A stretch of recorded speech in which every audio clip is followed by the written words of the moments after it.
ध्यान की सारी प्रक्रियाएं साक्षी भाव में ही ले जाने वाले द्वार हैं। ध्यान के दो अंग समझ लो, वहीं कहीं भूल हो रही है। ध्यान का जो पहला अंग है, ध्यान तो है ही नहीं, वो तो नाम मात्र को ध्यान है। वो तो सिर्फ तैयारी है ध्यान की। जैसे मैंने अभी तुमसे कहा कि कोई माली बगीचा बना रहा है, तुमने देखा उसे, वो घास पात उखाड़ रहा है, पत्थर हटा रहा है, जमीन खोद रहा है, खाद ला रहा है, जमीन साफ सुथरी पड़ी, एक पौधा नहीं बचा, एक पौधा नहीं है वहां। और तुम उससे पूछते हो क्या कर रहे हो, तो माली कहता है कि बगीचा लगा रहा हूं। तुम कहोगे ये कैसा बगीचा, एक पौधा दिखाई नहीं पड़ता, बल्कि पहले कुछ थे, घास पात उगा हुआ था, वो भी तुमने निकाल दिया, ये कैसा बगीचा लगा रहे हो। तो वो कहेगा ये बगीचे लगाने की तैयारी, अभी बगीचा लगा नहीं, अभी तो बगीचा लग सके इसमें जो जो बाधाएं हैं वो अलग कर रहा हूं। मगर बाधाएं अलग करना भी है तो प्रक्रिया का अंग। ध्यान की जो भी प्रक्रियाएं हैं वो सिर्फ बाधा को अलग करना है। जैसे ही बाधा अलग हो गई, भूमि तैयार हो गई, फिर तो साक्षी भाव ही ध्यान है। साक्षी भाव ही वास्तविक ध्यान है। जैसे तुम सक्रिय ध्यान करते हो, श्वास के द्वारा तुम शरीर की ऊर्जा को जगाते हो, श्वास के आघात प्रत्याघात से तुम शरीर में पड़े हुए ऊर्जा की परतों को सक्रिय करते हो, श्वास के आंदोलन से तुम्हारे शरीर में जो जड़ता छा गई है और शक्ति के प्रवाह अवरुद्ध हो गए, उनको तुम तोड़ते हो, अवरोधों को, ताकि तुम्हारा पूरा शरीर ऊर्जा की एक ज्वलंत लपट बन जाए। जब ये ऊर्जा की लपट घनी हो जाती तुम्हारे भीतर, तो दूसरे चरण में तुम रेचन करते हो, क्योंकि जैसे ही ऊर्जा प्रवाहित होनी शुरू होती, जो जो ऊर्जा के बीच में बाधा बन रहा है उसे फेंकने की जरूरत आ जाती, उसे अपने से बाहर फेंकना जरूरी है। तो रेचन करते हो। रेचन घास पात उखाड़ना है। ऊर्जा जगी, रेचन हुआ, फिर तुम हु मंत्र का उच्चार शुरू करते हो। अब शरीर तैयार है, शरीर की बाधाएं हट गई, अब मन पर चोट की जा सकती है। अब मन सोया है, उसको भी सक्रिय किया जा सकता है। हु ध्वनि के द्वारा या ओम ध्वनि के द्वारा या कोई भी ध्वनि का उपयोग किया जा सकता है। तुम अपने भीतर ध्वनि तरंगें पैदा करते हो, क्योंकि मन ध्वनि का ही एक रूप है, विचार ध्वनि का ही एक रूप है। ध्वनि की तरंगों से तुम विचारों को फेंकते हो, मन को सक्रिय करते हो। फिर चौथे चरण में तुम शांत मूर्तिवत खड़े रह जाते हो। 3 चरण केवल तैयारी थे, चौथे चरण में तुम साक्षी मात्र रह जाते हो। पहला चरण शरीर पर चोट करता था, दूसरा चरण शरीर और मन के बीच में जो बाधाएं थी उन पर चोट करता था, तीसरा चरण मन पर चोट करता था, चौथे चरण में तुम अपने घर आ गए। सिर्फ आत्मा है, सिर्फ बोध है, सिर्फ साक्षी हो। ये 4 चरण ध्यान के, और 5वां चरण तो उत्सव है। वो जो साक्षी क्षण भर को जगा, जरा सी देर को झरोखा खोला, दूर आकाश दिखा, बादल दिखा, चांद तारे दिखे, जरा क्षण भर को सौंदर्य की वर्षा हुई, तो उसके लिए धन्यवाद दोगे ना। तो 5वां चरण तो कोई चरण नहीं है, केवल धन्यवाद है, केवल अनुग्रह का भाव है, अभिनंदन है कि हे प्रभु तेरी कृपा अपार है। लेकिन इन सारी प्रक्रियाओं के बीच जो ध्यान का मौलिक अर्थ है वो साक्षी है। और तुम पूछते हो क्या साक्षी भाव के द्वारा और बिना ध्यान के? तुम ध्यान से डरे हुए मालूम पड़ते हो। तुम ये कह रहे हो कि क्या बगीचा लगाया जा सकता है बिना घास पात उखाड़े? मुझे कुछ अड़चन नहीं, लगाओ, लेकिन तुम्हारे गुलाब कभी बहुत बड़े ना हो पाएंगे, घास पात उन्हें खा जाएगा। तुम्हारे गुलाबों में फूल बड़े छोटे आएंगे, बड़े गरीब फूल होंगे, बड़े दीन फूल होंगे, और जल्दी ही नष्ट हो जाएंगे, क्योंकि घास पात की बढ़ने की क्षमता अपार है। असत्य बड़ा उत्पादक है, और जहां असत्य की भीड़भाड़ हो वहां सत्य खो जाता है। ऐसा ही समझो कि जैसे बहुत शोरगुल मचा हो, वहां तुम अपना एक तारा बजा रहे, तो उस नकार खाने में तूती की आवाज कहां सुनाई पड़ेगी? कोई ऐसी जगह खोजो जहां सन्नाटा हो, वहां तुम अपना एक तारा बजाओ, वहां कुछ सुनाई पड़ेगा। भूमि तैयार करो। ध्यान भूमि की तैयारी है, लक्ष्य तो साक्षी ही है। मगर अनेक लोगों को डर है ध्यान करने में, और डर ही यही है कि कुछ करना पड़ेगा। साक्षी भाव को कई लोग तैयार हो जाते हैं क्योंकि कुछ करना नहीं, लेकिन तुमसे साक्षी होगा भी नहीं। तुम बैठे रहोगे आंख बंद करके और विचार चलते रहेंगे, और तुम विचारों में खोए रहोगे। घास पात उगती रहेगी और गुलाब मुरझाते रहेंगे। साक्षी की तैयारी तो करो। हर चीज की तैयारी करनी होती, सम्यक रूपेण तैयारी ना हो तो तुम सीधी छलांग नहीं लगा सकोगे। यद्यपि सिद्धांतता यह सही है कि अकेला साक्षी होना काफी। अगर तुम सोचते हो कि तुम साक्षी होने में सफल हो जाओगे बिना ध्यान के, तो मेरा आशीर्वाद, तुम करो। सिद्धांतता यह बात सही है कि साक्षी पर्याप्त है, मगर सिद्धांतता ही सही है, व्यवहारता सही नहीं है। व्यवहारिक रूप से तो अड़चनों, बाधाओं, विरोधों को तोड़ देना अत्यंत आवश्यक है, मगर उतनी मेहनत तुम्हें करनी नहीं। मेहनत से लोग डरे हुए, कुछ श्रम नहीं करना चाहते, मुफ्त कुछ मिल जाए तो साक्षी भाव जसता है कि इसमें कुछ करना नहीं है। बैठ गए आंख बंद करके, और आंख बंद करके कुछ होने वाला नहीं है। आंख बंद करके तुम्हारे सामने वही संसार मौजूद रहेगा जो आंख खोल के था। कोई फर्क ना पड़ेगा, वही तस्वीरें चलेंगी, वही वासनाएं उठेंगी, वही विचार आंदोलन लेंगे। कृष्णमूर्ति की सारी शिक्षा साक्षी भाव की, लेकिन 40 वर्ष की शिक्षाओं के बाद कितने लोग साक्षी भाव को उपलब्ध हुए? लोग सुन सुन के कृष्णमूर्ति को बातचीत करने में खूब कुशल हो गए। मेरे पास लोग आ जाते हैं, उनको सुनने वाले, वो कहते हैं ध्यान से क्या सार? मैं भी उनसे कहता हूं कोई सार नहीं, साक्षी भाव काफी। पर वो कहते हैं कि सुनते सुनते हम समझ तो गए लेकिन होता नहीं। तो मैंने कहा तुम्हारी मर्जी, ध्यान तुम कहते हो क्या सार है? नाचने, कूदने, श्वास लेने, प्राणायाम, प्रत्याहार, यम नियम से क्या होगा? तुम कहते हो कृष्णमूर्ति को सुन सुन के उनको बात बैठ गई कि योग व्यर्थ है, कि साधना व्यर्थ है। मगर साक्षी भाव हो तो नहीं रहा है। अगर बात समझ में आ गई तो होनी भी तो चाहिए। वो कहते हैं ये तो हमारी भी मजबूरी, बौद्धिक रूप से समझ में आ गई मगर हो नहीं रहा है, ये तो बड़ी अड़चन हो गई। अब अड़चन ये हो गई कि ध्यान करने की उनकी तैयारी भी नहीं रही। अब तो ध्यान के विपरीत उनका मन है। तर्क उन्होंने सब जुटा लिए ध्यान के विरोध में, और साक्षी बन नहीं रहा है। ये फांसी लग गई। अगर उनसे कहो ध्यान करो तो वो सब तरह के तर्क देने को तैयार हैं कि ध्यान से क्या सार है, क्रिया से क्या होगा, असली चीज तो साक्षी है, दृष्टा मात्र हो जाना है। मैं उनसे कहता हूं कि बिल्कुल ठीक कहते हो तुम, मगर हो क्यों नहीं जाते हो? वहीं अड़चन है। साक्षी हो नहीं सकते, साक्षी की बात ठीक तर्कयुक्त मालूम होती, और ध्यान कर नहीं सकते क्योंकि एक बात मन में बैठ गई कि तैयारी की क्या जरूरत है। साक्षी तो भीतर बैठा ही है, बस उस तरफ आंख फेरनी। मगर आंख भी तो फेरोगे तो गर्दन घुमानी पड़ेगी, और गर्दन में लकवा खा गया तो थोड़ी मालिश, मसाज,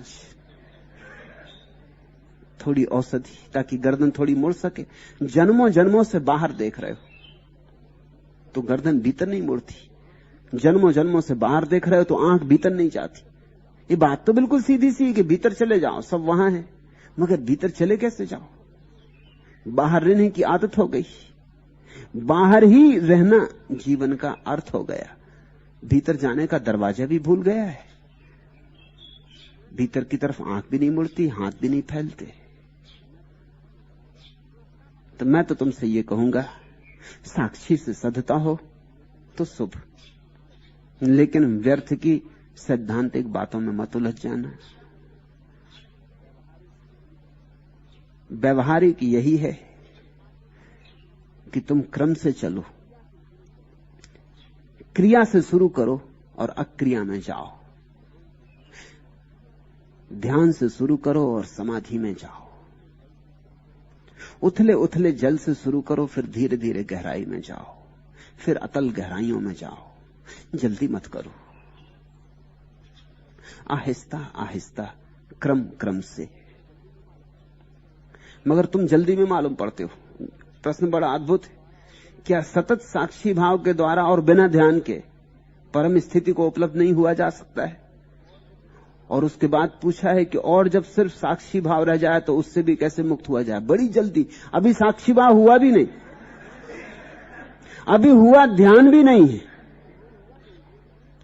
अभी ध्यान हुआ नहीं है। सैद्धांतिक रूप से मन में यह ख्याल बैठ गया है कि साक्षी भाव सध जाए बिना ध्यान के तो अच्छा। सध जाता तो तुम प्रश्न पूछे नहीं होते, सधा नहीं। मगर आगे जा रही बात और, फिर साक्षी भाव अगर सध जाए बिना ध्यान के तो उससे कैसे मुक्त हुआ जाए? इतनी जल्दबाजी नहीं। ऐसी छलांगे लोगे तो हाथ पैर तोड़ लोगे। ऐसी छलांगों का परिणाम अक्सर पागलपन होता है। क्रम से चलो, व्यवस्था से चलो, जल्दी कुछ है भी नहीं। धैर्य से चलो, प्रतीक्षा से चलो। धैर्य और प्रतीक्षा श्रद्धा के अनिवार्य अंग हैं। ये अधैर्य और ये लोभ और बिना कुछ किए पा लेने की आकांक्षा बेईमानी है। पहले ध्यान नहीं करना, वो छोड़ा, अब साक्षी हो गए, अभी हुआ नहीं है मगर मन में ख्याल कर लिया कि साक्षी हो गया, अब इससे कैसे छूटे?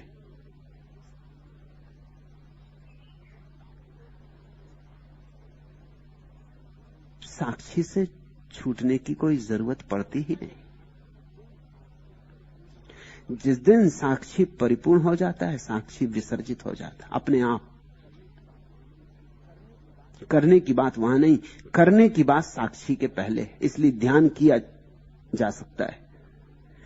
ध्यान करने का अंतिम निचोड़ होता साक्षी।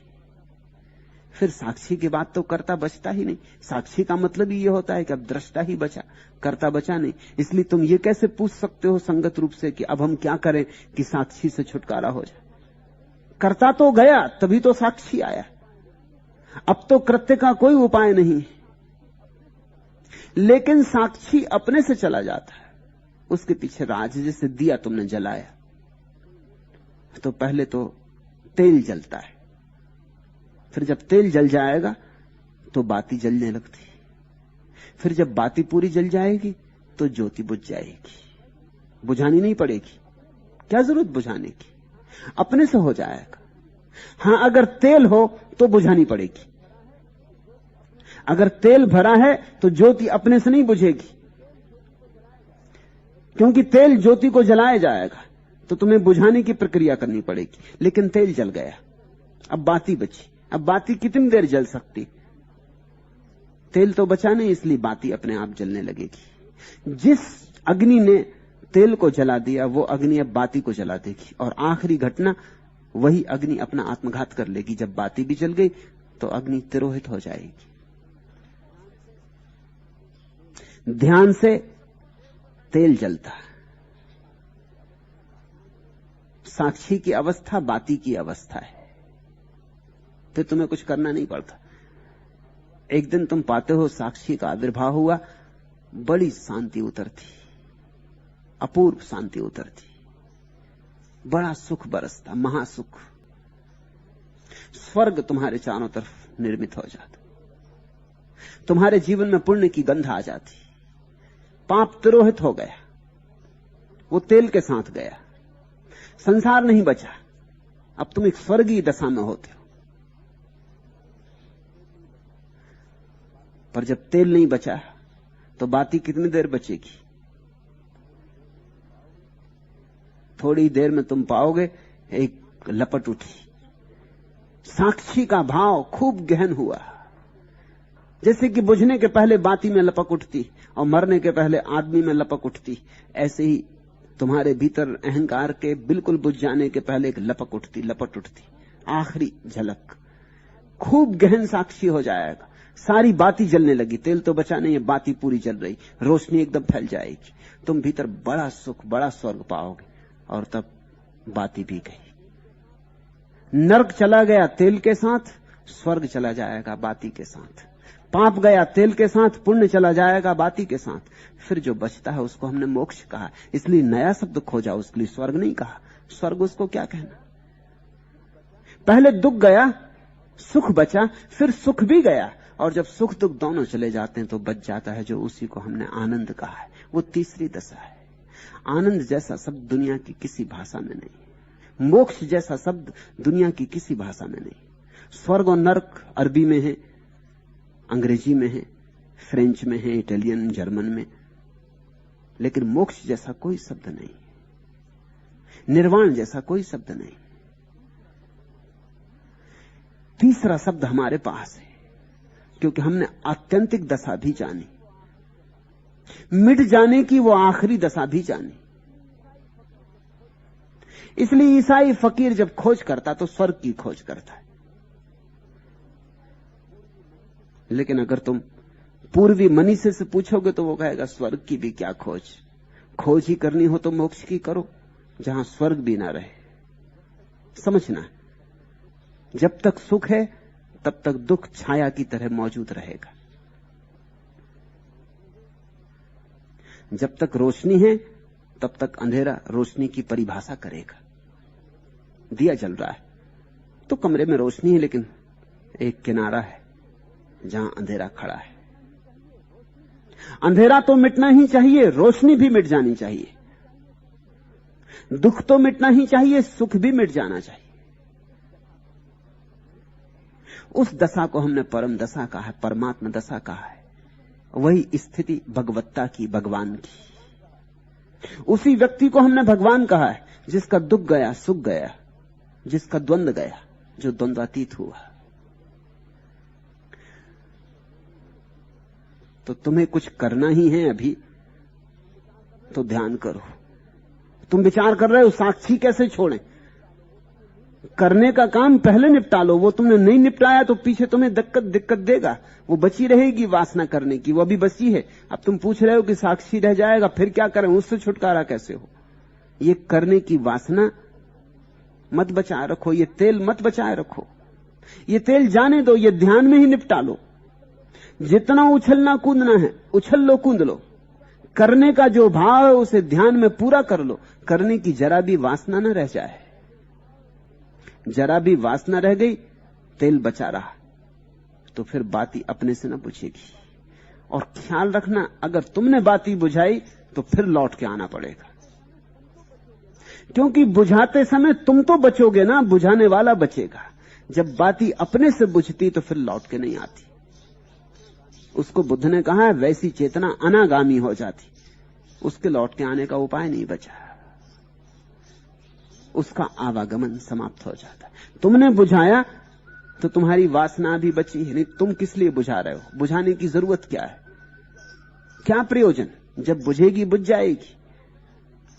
लेकिन तुम्हारे मन में वासना करने की है और रहेगी जब तक तुम ध्यान में उसका निकास ना कर लो। इसलिए मैं कहता हूं ध्यान को जितना सक्रिय बना सको उतना अच्छा। मुझसे लोग पूछते हैं कि आप सक्रिय ध्यान की इतनी ज्यादा प्रस्तावना क्यों करते हैं? मैं इसलिए करता हूं कि सक्रियता निकल जाए, क्योंकि साक्षी तो निष्क्रिय होगा। अगर तुम ध्यान में निष्क्रिय होकर बैठ गए तो तुम्हारी सक्रियता लपटी रहेगी भीतर तुम्हारी चेतना में, तेल की तरह मौजूद रहेगी और उस परम घटना को न घटने देगी। उस अपूर्व सौंदर्य से तुम वंचित रह जाओगे। वो जो ज्योति का अपने आप बुझ जाना है, बिना बुझाए बिना बुझाने वाले को बुलाए, बिना किसी कृत्य के, बिना किसी कर्ता के, बिना किसी आकांक्षा के। वो जो ज्योति का अपने से शून्य में लीन हो जाना, अपने से, अपने आप, उस घटना से तुम वंचित हो जाओगे। और वही घटना निर्वाण है। इसलिए बुद्ध ने निर्वाण शब्द दिया। निर्वाण शब्द का अर्थ ही होता है ज्योति का बुझ जाना। दिए के बुझ जाने का नाम निर्वाण है।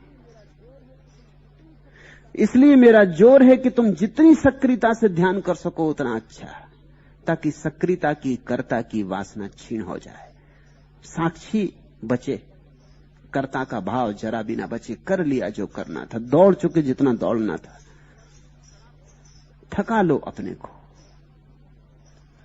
तो साक्षी में तुम शांत होकर बैठ जाओगे।